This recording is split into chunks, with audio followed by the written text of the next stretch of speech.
I was just recording that and I ran out of battery. No, I ran out of memory even. Right guys, just a quick show and tell, nothing to do with locks, but I know a few of us that are interested in locks also have interest in other stuff. So this is a 1968 to a 1974 gamo 22 paratrooper rifle. I got this from an advert in Tesco's on the wall.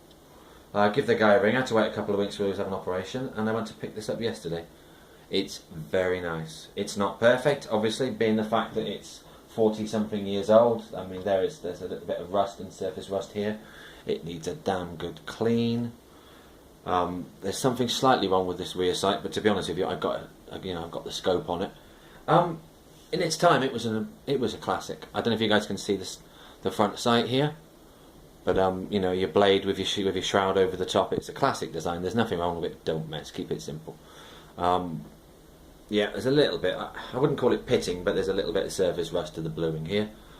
There is something slightly wrong with the trigger. It's a free-stage trigger, so I need to do some adjusting because at the moment it doesn't always catch. I'm told it's not a particularly difficult job, so I will be having a go at that.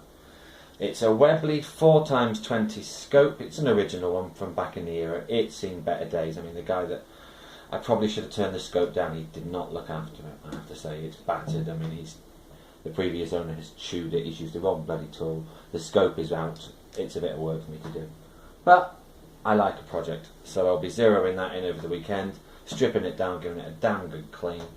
It's a lovely, lovely rifle, I have to say. I mean, I've got a few, you guys know that, you know I like my toys. It had a wooden stock on when I first got it, a wooden buttstock even. I had two of those on either side, going like that, you know, but I think, and I like it better without. That was the original idea. You know, some of them had the buttstock, the butt pads, some of them didn't. But there we go, gentlemen, just a quickie. 1968 gamo ASI paratrooper. Very ahead of its time for what it was.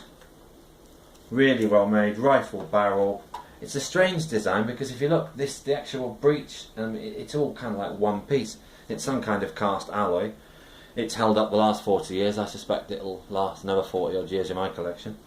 Anyway guys, just a quick one. I promised a couple of you guys I'd have a real look at it.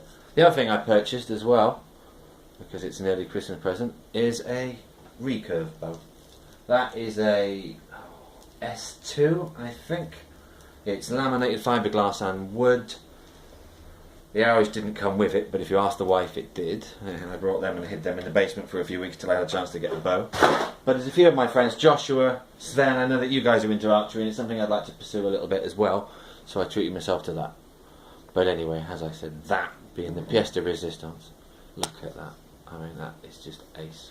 It's just like something out of the future. If you consider that that was made in the late 60s, that was way ahead of its time. Anyway, El Gamo, 1968. Gentlemen, ladies, take care of yourselves. Thanks for watching.